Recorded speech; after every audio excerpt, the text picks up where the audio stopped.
up, guys? CP the Tool Addict. Woo! We got a good video for you today. We're going to talk about experience. Tools with experience, people with experience, and some of the tools I've been using for quite a while. Bust some myths and talk about some real stuff. So let's just jump right into this one and get fired up. Let's see if we can hurt some feelings. Yeah! Let's go!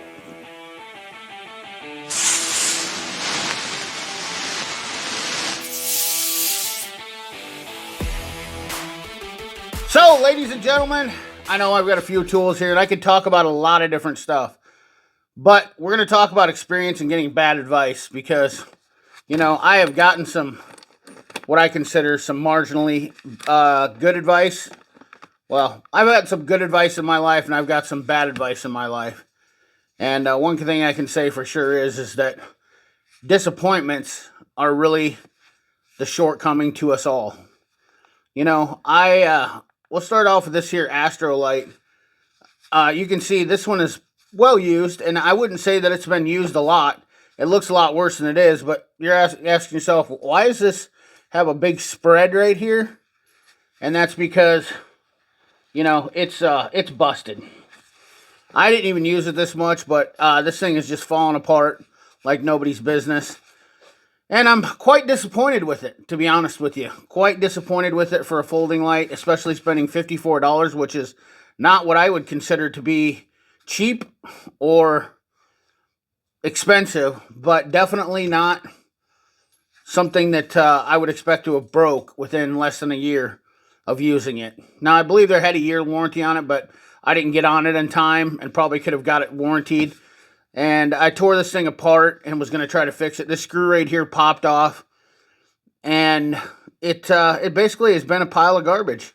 Maybe I got a defective one. Maybe I got a bad one that didn't, you know, hold up. But, I mean, what good does this thing do? When you go, I mean, it's, you know, floppier than a donkey right there, boys. Anyways, the whole premises of this video is that, you know, I heard a lot of people bragging about that light and talking about how great it was. And no experience. No experience, just off the cuff. A few months into when it came out. And I believe Eric O, the great Eric O, was one of them. And it's not anything, a knock against him. Maybe he's had better luck with his. And personally, he's probably used it and might treat his a little bit differently. And I'm not exactly sure what happened because that light was being used by somebody else and when it got broke. But it just, this side over here is nice and tight, but this side over here, now I know it looks rough, but the thing is the screw popped over here, and that's why it's floppy. It won't hold its rigidity in there because I'm not even sure if I squeeze it tight. No, it won't even do it if I, no, something's gave up its good there. But nonetheless, the clip broke off the end here right away, immediately, which is another thing. And I don't know. It's been a disappointment, I think, for $54. Not impressed. I will put it to you that way. Obviously, the light's still works, but it's, you know, it has not been used. It looks way rougher, trust me. I know my tools, and it looks way rougher than what it is. But other tools that I have had, busting myths about people giving advice. There's tons of Milwaukee guys out there talking, oh, I traded in my Snap-on because it doesn't work. Well, here I am, 3 years in. Battery's still green, holding a charge. Still working like a champ. No problems. Magnetic is fantastic. Love the magnetic bases. And pre-loved, lots of use. And I still don't see where those guys say that 5-year warranty has made a difference. Once again, Milwaukee hasn't had the time out there. Now, I've heard more and more as time goes on about people complaining about Milwaukee breaking. I understand that when the new tool comes out, it is extremely difficult for people to hold back and not want to show it, and everybody wants to see it, right? I mean, that's no doubt about it. But experience has been taking a backseat for a while. I see people who have zero experience giving advice and getting all sorts of accolades for it in the tool industry. And I will tell you from being around the tool industry, and I know this video might sound a little bit jaded.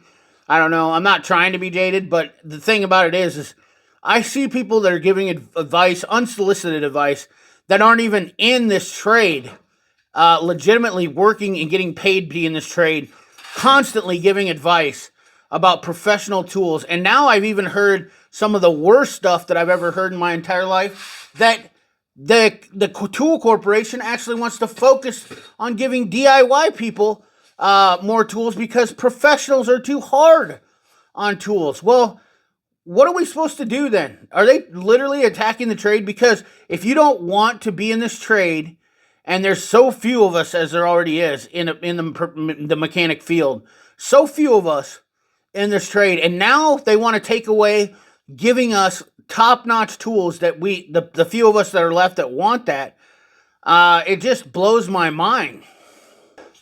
And I know we got to stick on topic here, but if I see a tool, and I understand, it doesn't have to look like it's been beat all to hell. It really doesn't have to. But unfortunately, this is just how it is. This is my most used tool by far. The DCF903 stubby impact. I traded in my Milwaukee for this, and I love this thing. She's down a little bit on power here, but that's because she's been used. 5 amp hour battery's been awesome. 12 volt, does everything I need it to do. I couldn't ask for a better tool, honestly, for the money that I have invested into it. Once again, another tool that I absolutely adore. This MCF 801. Little cordless. These are like my go-to. Quarter-inch ratchet's probably another one that's my go-to snap-on. Once again, though, and then on top of that, the price.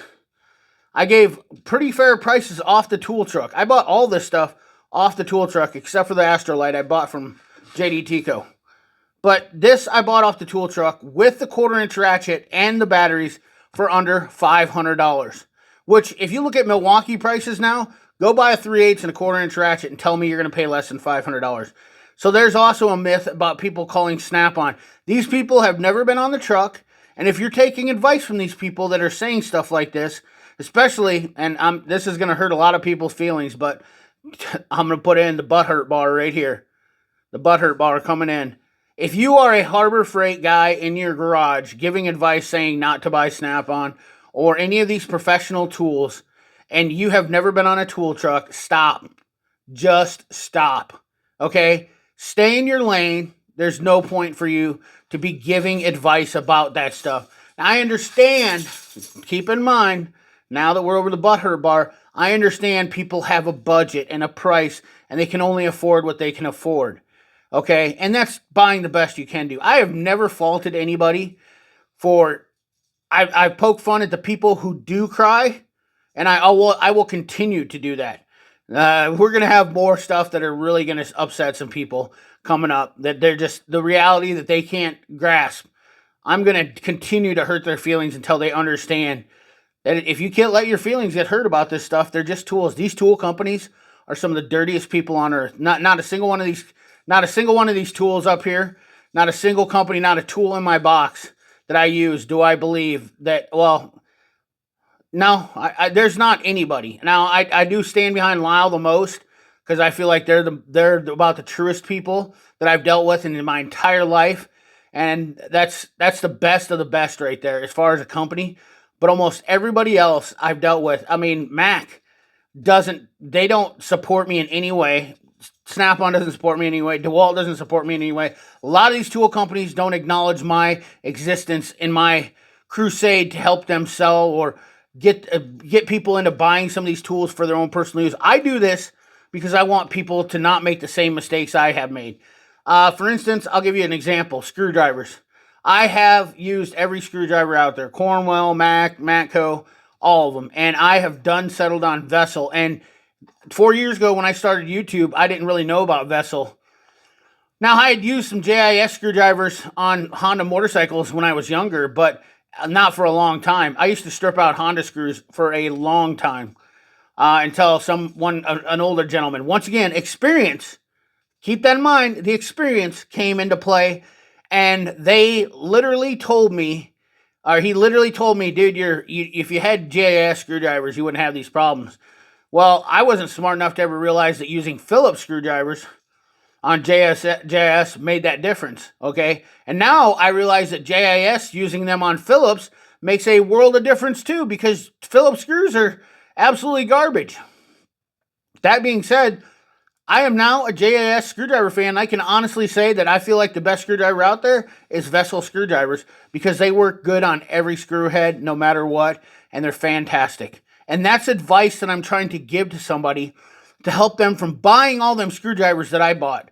All the junk $20 screwdrivers, all the way up to the $250 Snap-on screwdrivers. And all it would take you is spending 60 to 80 bucks on Vessel, and you'd be done. Buy a full set of Vessels. Boom, shakalaka. Buy a set for home, buy a set. You can buy 2 sets of Vessels, one for home, one for toolbox, and you have yourself a fantastic set of screwdrivers for the rest of your life. I realize this video might seem a lot ranty and seem a little bit negative in some ways, but I'm trying to convey the passion that I have to helping people out, because, man, I made a lot of mistakes in my career. And I see a lot of young folks out there giving advice, bad advice. I will flat out say it. I see a lot of young folks, because they're good with using technology, making videos, giving these great pictures, and they're just promoting companies blindly because they'll either give them free tools or, whatever the case may be. Okay.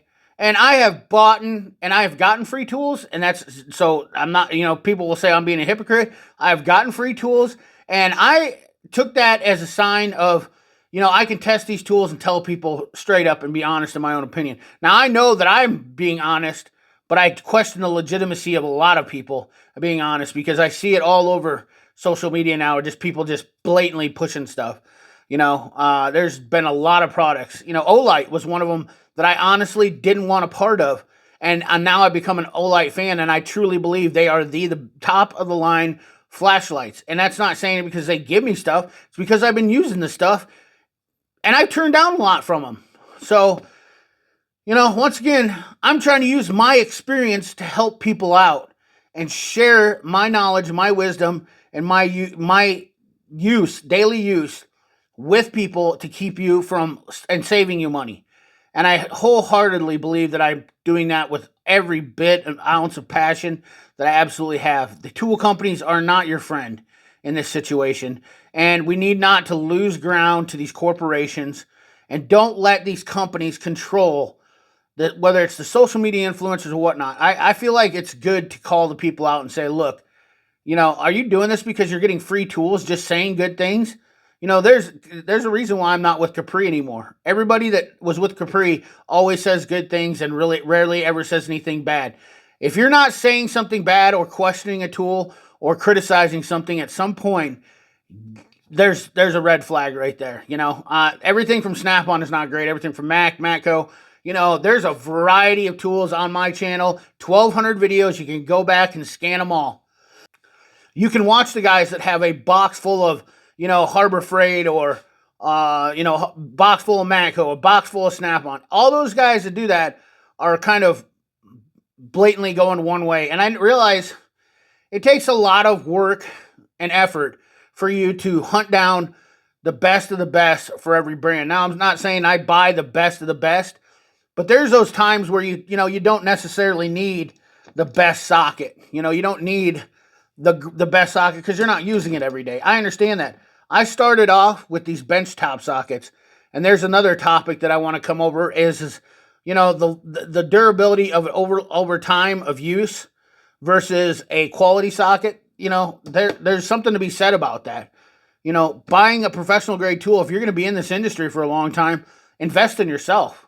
It just shows pride in what you're doing. Experience trumps everything, guys.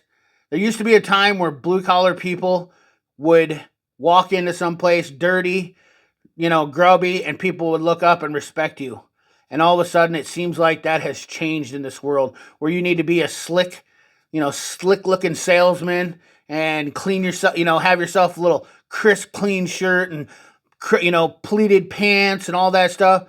I don't like buying stuff from those guys. Never have, never will. I trust a guy who's doing work. So anyways, guys, that's the video for you today. Hope you enjoyed. Remember, like, comment, share, subscribe. Ring that bell. Remember, keep your hands dirty and your money clean. Thanks for watching.